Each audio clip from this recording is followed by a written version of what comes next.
Good morning student. आज मैं आपको पढ़ाने जा रही हूँ क्लास 7 में subject Hindi, chapter number 2, part शीर्षक है पिता का न्याय। पांचाल देश की राजकुमारी केशनी रूप और गुण में अद्वितीय थी। देश में ही नहीं विदेशों में भी उसके रूप और गुण की ख्याति फैली हुई थी। अद्वितीय यानी उसके जैसा कोई नहीं था। वो जो राजकुमारी थी बहुत सुंदर थी, रूप में भी और गुण में भी।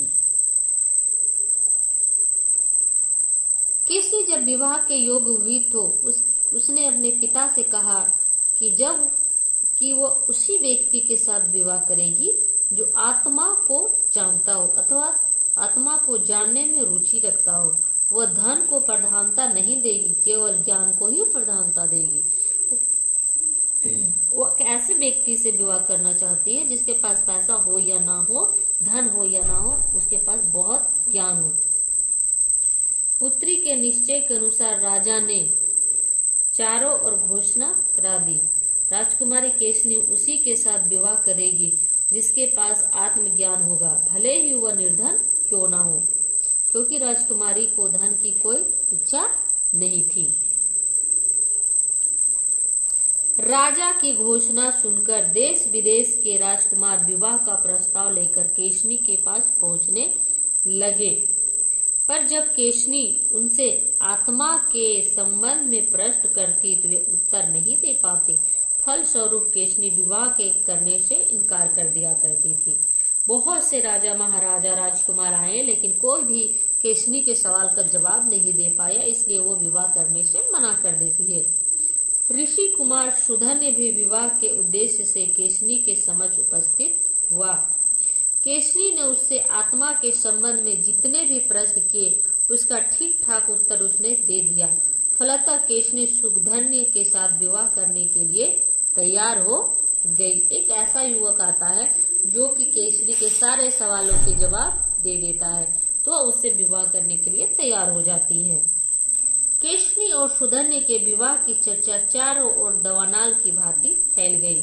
लोग आश्चर्य प्रकट करने लगे, क्योंकि केशनी एक राजपुत्री थी और सुधन्य एक निर्धन ऋषि कुमार था। केशनी और सुधन्य के विवाह की खबर दानवों के सम्राट विरोचन के भी कानों में पड़ी। विरोचन भी केशनी के रूप गुण पर मुग्ध था, अतः वो विवाह करने के उद्देश्य से केशनी के पास गया। उसने केशनी से कहा,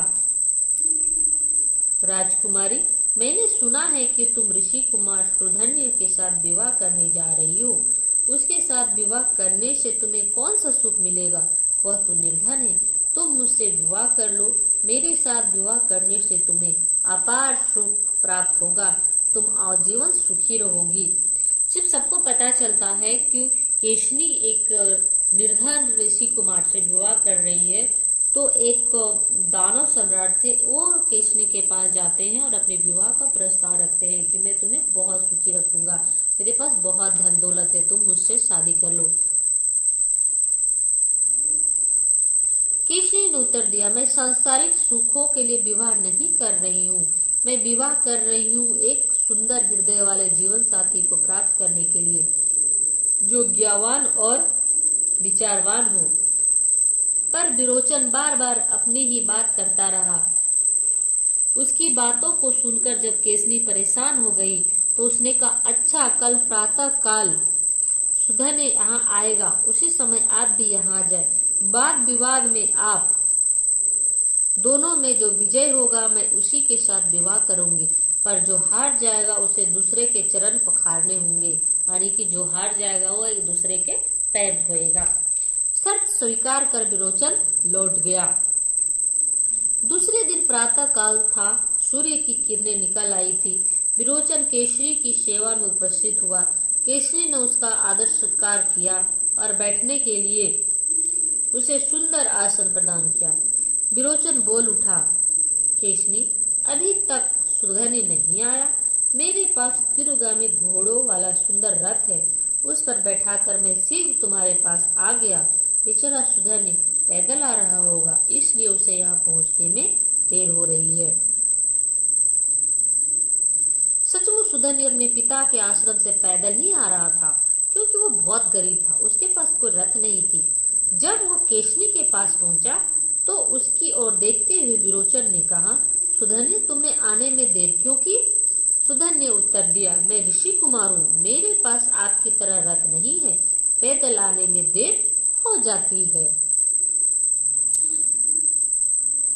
तो स्टूडेंट, मैं आज यहीं तक आपको पढ़ाऊंगी, आगे का जो कहानी है हम कल पढ़ेंगे। तो जहाँ तक मैंने आपको अभी तक मैं आपको पढ़ा चुकी हूँ, आप उसे अपनी कॉपी में नोट करेंगे और उसे पढ़ेंगे। Thank you.